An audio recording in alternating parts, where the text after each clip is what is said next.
सज्जनों और देवियों, जीवन में असली फल क्या है? हम रोज रोज वही चीज देखते हैं और वही खाते हैं, वही पीते हैं। नवीनता तो कुछ नहीं है।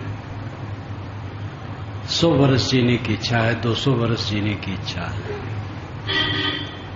तो जितने वर्ष हम जिए हैं, जो खाए हैं, पिए हैं, देखे हैं, सुने हैं, इससे कुछ अलग ढंग से देखे सुनेंगे? यही चांद, यही सूरज, यही पृथ्वी। अपना शरीर तो रोज जर्जर होता ही जा रहा है, साथियों के इससे शरीर भी जर्जर होते जा रहे हैं।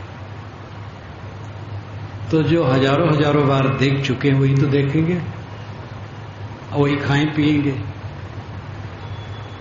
और ज्यादा दिन जी लें कि थोड़ा दिन जिए, कोई फर्क तो नहीं हुआ। वही खाना, वही पीना, वही देखना, वही सुनना, क्या फल है जीवन का? चित्त की स्थिरता, चित्त की शांति, उद्वेग शून्यता, ये जीवन का फल है। चित्त सुबस हो, चंचल न हो। क्यों चंचल होता है? हमें संसार में आकर्षक वस्तुएं और व्यक्ति दिखते हैं, लेकिन जो आकर्षक दिखते हैं वो बहुत क्षणभंगुर है। कोई जवान या युवती कुछ ही दिन के लिए सुंदर लगते हैं, थोड़े दिन में वो सुंदर नहीं लगते। और जिस समय सुंदर लगते हैं उस समय भी एक भ्रम है। अंदर में वही रक्त है, वही मांस है, वही हड्डी है, वही टट्टी पेशाब है। जो जो प्राणी पदार्थ और परिस्थिति और दृश्य आकर्षक लगते हैं, एक भ्रम है। और सारा आकर्षण क्षणिक है। किसी समुद्र के किनारे जाएं शाम को, बड़ा आकर्षण लगेगा, सुबह भी लगेगा, दोपहर को नहीं लगेगा उतना। किसी फुलवारी में जाएं सुबह शाम तो आकर्षक लगेगी फुलवारी, दोपहर को ऐसी नहीं लगेगी, घोर रात्रि में नहीं लगेगी वैसी, जब अंधियार हो जाएगा। अपने बचपन में मैंने आनंद बाग बलरामपुर का देखा था। बलरामपुर गोंडा जिला में है। बलरामपुर राजा का राज्य, अपने राज्य के विस्तार भर में उन्होंने सड़क बनवाई थी और ट्यूबवेल गड़वाया था।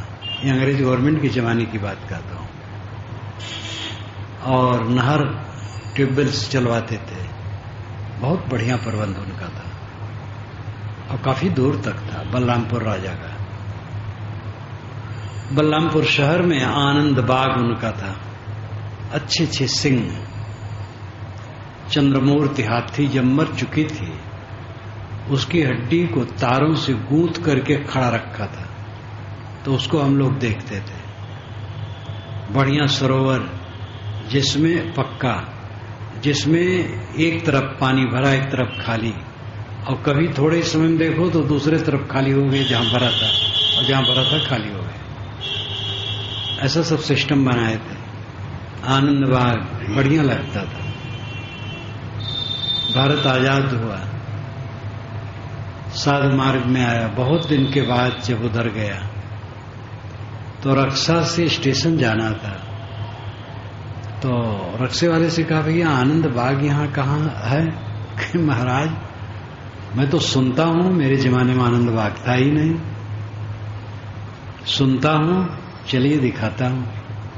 तो आगे बढ़े तो कहीं ये दो चार पेड़ लगे हैं, खेत है, ढेला है, 2-4 पेड़ बचे हैं, यही है आनंद बाग। अब गवर्नमेंट,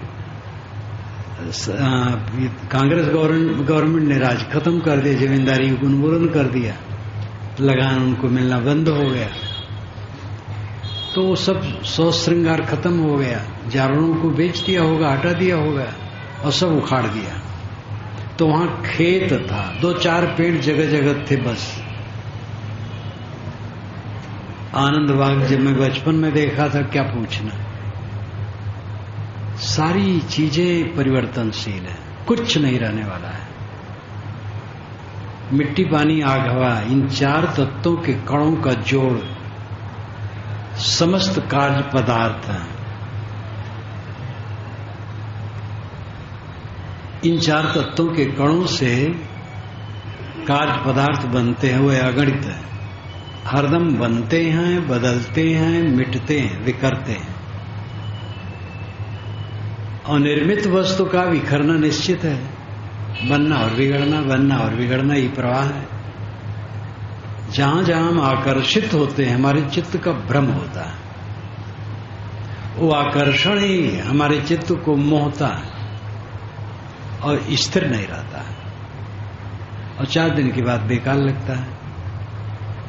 तो 1 बार, 2 बार, 10 बार देख लिया, कई चीजों को देख लिया जिसमें मैंने मोह किया था, जिस युवक में, युवती में। बहुत दिन बीत गए, 30 वर्ष हो गए, अब वो वैसा प्यारा नहीं लगता है। तैसे वर्तमान में अगर है तो फिर वैसे वो भी तो होगा। जिन खाद्य पदार्थों में आकर्षित होकर के मैंने ज्यादा खा लिया, तकलीफ हुई है, पश्चाताप हुआ है, तो संभालना चाहिए। जहां तक आकर्षक लगता है बहुत क्षणिक है, और उसी भ्रम में पड़ करके हम बध जाते हैं और चित्त चंचल हो जाता है। संसार की नश्वरता को देखो, ये मूल बात है। जड़ तत्वों के कणों से अगणित कार्य पदार्थ बनते हैं, बदलते हैं, बिखरते हैं, वही सब दृश्यमान होते हैं हमारे सामने, उन्हीं में हम आकर्षित होते हैं और स्थिर नहीं है। बारंबार इस पर विचार करने से आसक्ति ध्वंस होती है। आसक्ति अज्ञान से, आसक्ति मोह से। मोह मूर्खता है, मोह उत्तेजक और तत्काल होता है, आसक्ति उसके पीछे की जो अवस्था है उसे कहते हैं। मोह के बाद आसक्ति। मोह आकर्षक मान करके हो गया और बारंबार उसको मोह दृष्टि से देखे, सुने, व्यवहार वर्ते, किए, तो उसके जो संस्कार बने उसको आसक्ति कहते हैं। और वो संस्कार और गहराई में गए, जब वृत्त के रूप में नहीं, याद के रूप में नहीं है, किंतु बीज के रूप में, तो उसको अध्यास कहते हैं और वासना कहते हैं। यही सब भटकने के कारण है। मिथ्या भ्रम है जीव यह, हर्ष शोक में बोई। मिथ्या वस्तुओं के मोह में रात दिन हर्ष शोक करके बहता रहता है, और हाथ में कुछ आता नहीं, अंत में कुछ हाथ में नहीं आएगा। जितना जीवन बीत गया है, जहां जहां मैंने आकर्षण माना है, उसमें क्या हाथ लगा? चंचलता के अलावा कुछ मिला है? जहां हमने आकर्षक माना वहां हम चंचल हुए, लाभ नहीं हुआ। सुख स्थिरता है, चंचलता नहीं। काम भोग सबसे बड़ा सुख माना है दुनियादारी का, लेकिन काम भोग को समझो, किसी बात को समझो, वेग में न हो। आप स्थिर होकर बैठे हो, काम भोग के प्रति चित्त नहीं है, मन प्रसन्न है, आनंदित है। इतने में मनोविकार आ गया, देहाभिमान आया। देहाभिमान उदय हुए बिना काम विकार नहीं आता है। काम विकार आया, स्मरण उसी करने लग गए, चित्त चंचल हो गए। पहले स्मरण होता है, तब प्रियता होती है, तब मनोविकार आता है, तब उद्वेग होता है, तब क्रिया होती है। ब्रह्मचर्य जीवन में इसको मैंने लिखा है।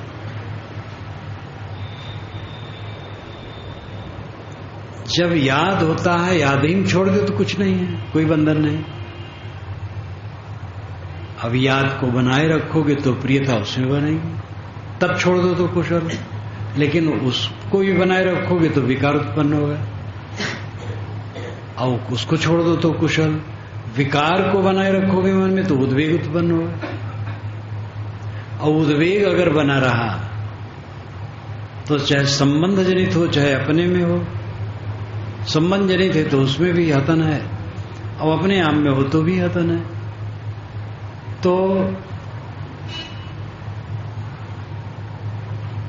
जब काम वासना मन में नहीं थी, बैठे थे शांत तृप्त, कुछ झंझट नहीं थी। अब काम वासना उदय हुई तो उद्वेगित हो गए। जब उद्वेगित हो गए तो सुख कहाँ है?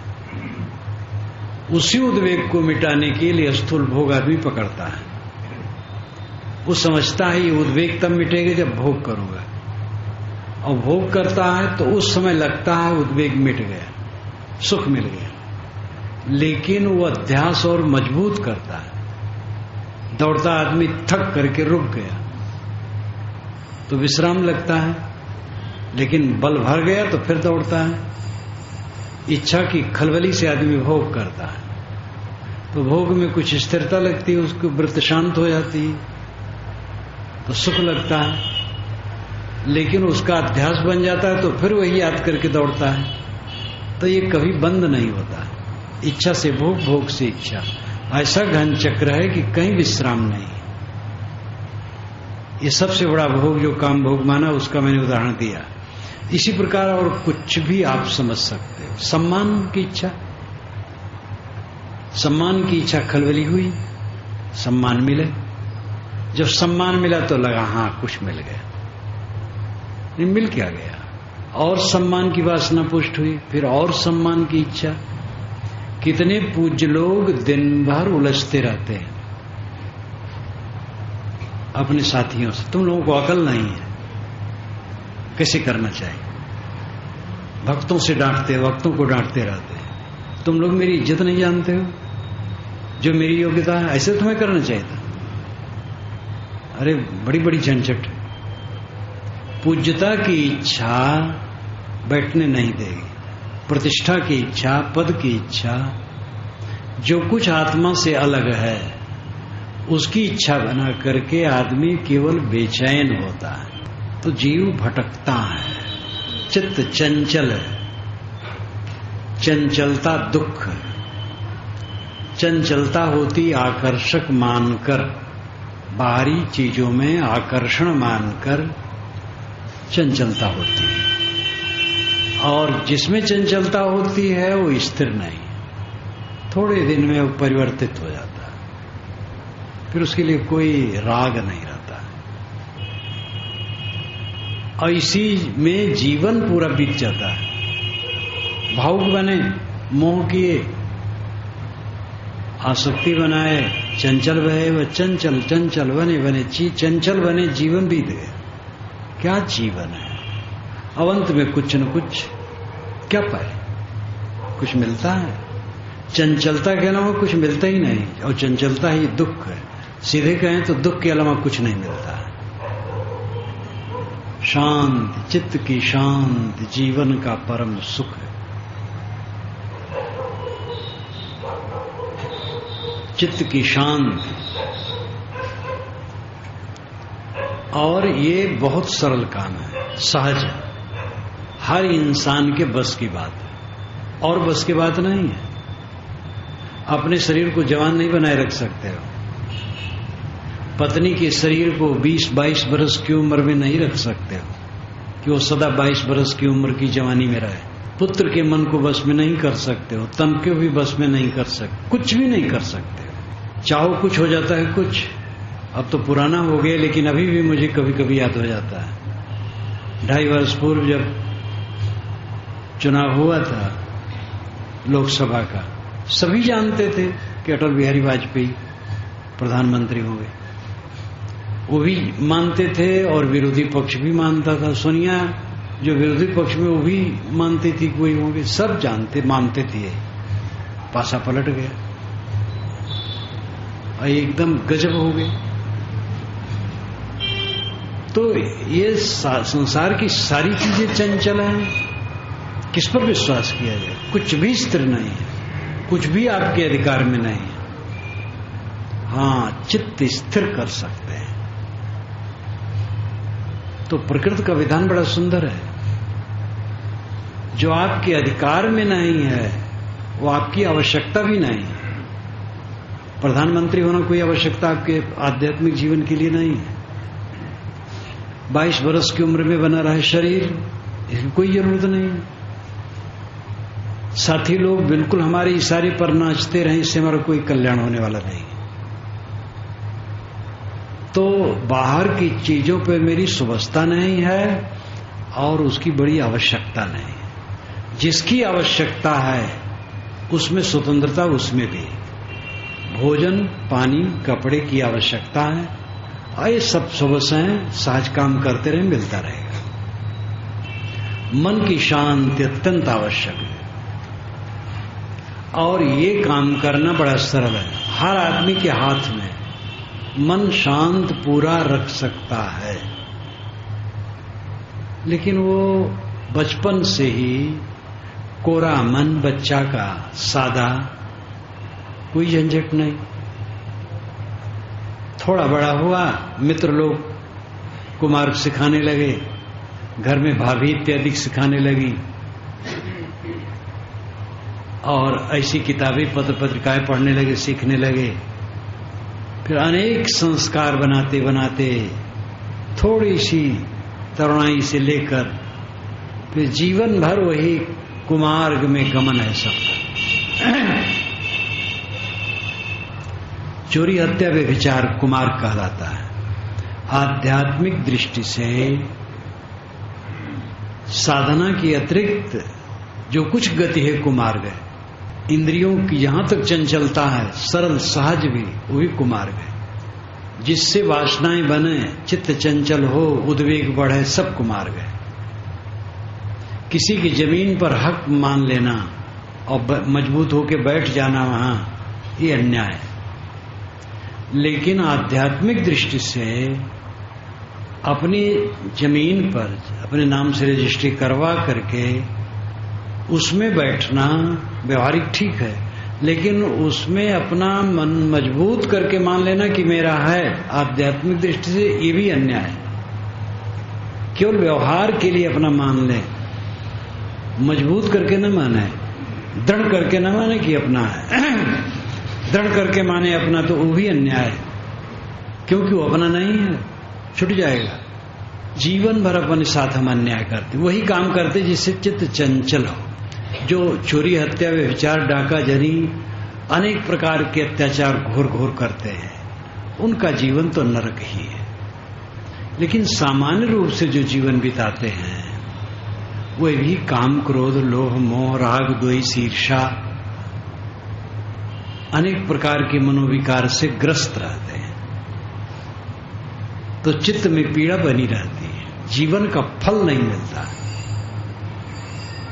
जीवन का फल है चित्त की शांति, चित्त की सुवस्था, और ये बिल्कुल अपने अधीन है। हम करें तो हो सकता है।